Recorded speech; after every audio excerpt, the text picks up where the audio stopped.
Before we start, I just want to make it clear that there is no right or wrong house system. So far, in this and previous courses, I've used equal house, and there have been no issues. We've had no problems and lost no advantages by using equal, and for centuries this has been perhaps the most popular system, simply because it's the easiest to calculate by hand. The last century has been an enormous boon for astrology, with natal birth information becoming more widespread, and with the creation of the computer. Astrology software has allowed us to delegate the heavy lifting, the task of chart calculation, allowing us to get right to the good bits. The most popular house systems now are most likely Placidus, a big deviation from those tidy, equally divided houses, or Kosh, a crisper, cleaner version of Placidus. But there are still many astrologers who use equal, and that's fine. Rather than steer you to a particular house system, we're going to take a look at the differences in this lesson, why there are different house systems, why charts take on a different shape depending on what we're using, and some of the reasons a particular system might be a good fit for you.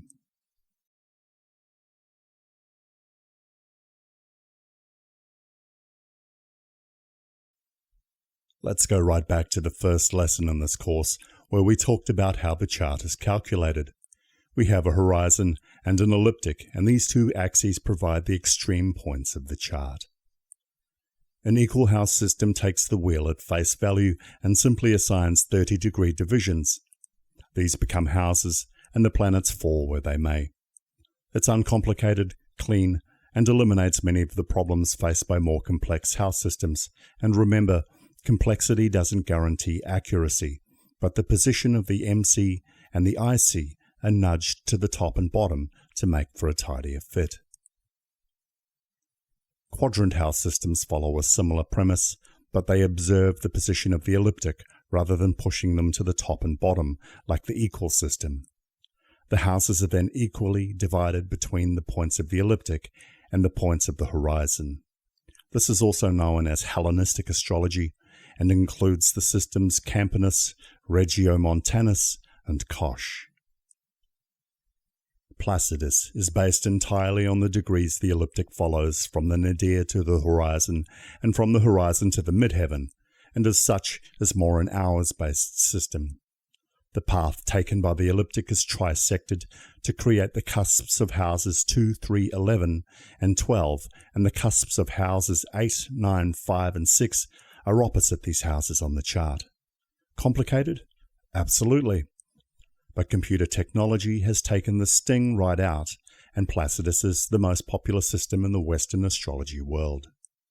But many astrologers argue that Placidus is a good personality-driven system based on the quirky results it can produce.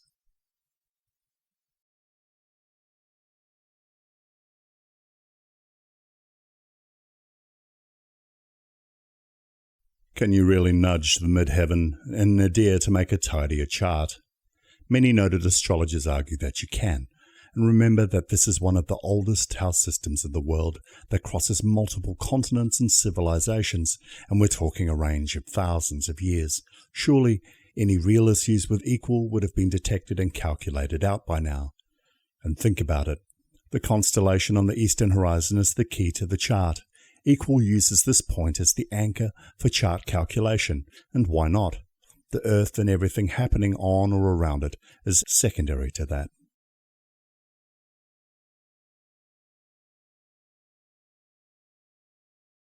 Planets close to the cusps have a tendency to jump houses depending on the house system used. So a person can literally go from being emotionally invested in travel, higher learning and philosophy to emotionally driven for career success and public attention. That's quite a leap. And there's only one person who can confirm this when you're giving an astrology reading. Unfortunately, it's the client and not you. But it's an issue that some preliminary questions can resolve. However, doesn't this immediately raise doubts about the house system that got it wrong? And doesn't it call all house systems into doubt if the same house system gets it right in your next reading?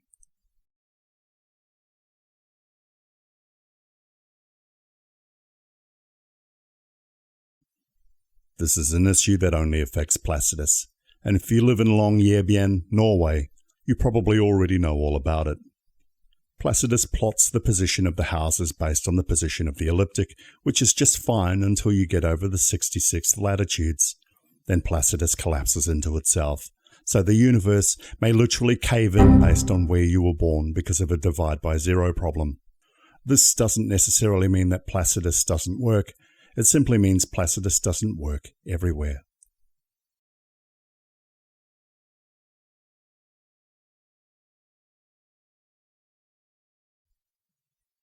So astrology has some issues. Yet almost all seasoned astrologers have their preferred house system, and some are willing to fight tooth and nail, right down to the wire, to prove that their house system is best. So prepare yourself for the question, so which house system do you use when you start rubbing shoulders with astrologers? The good news is you don't have to commit. Certainly not now, and maybe even never, because at the end of the day, remember, we're interstellar ants pondering the great machinery of the cosmos from a floating ball of dirt that doesn't even make up 1% of the universe. Taking on the idea that you have complete understanding of how life, the universe, and everything works, and you can prove it with a circle on a piece of paper, is frankly ludicrous.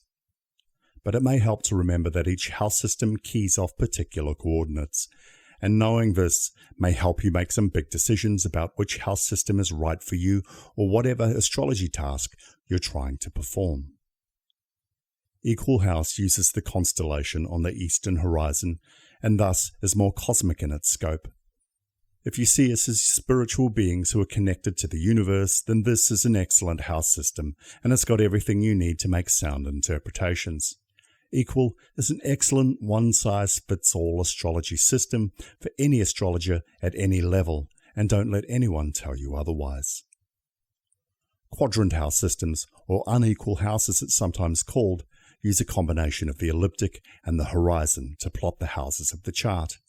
If you believe our lives and our ultimate destinies are connected to the earth, the environment, and just as importantly, the people around us, all people, then this is a great fit for you.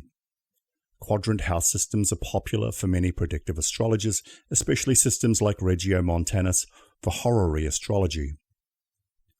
And if you're driven by the astrology of the personality, astrology that has the potential to give an individual the power to break the universe, then Placidus is for you. Its disproportionate houses and strange, often clumsy stacking methods describe perfectly the uniqueness and complications of its subjects.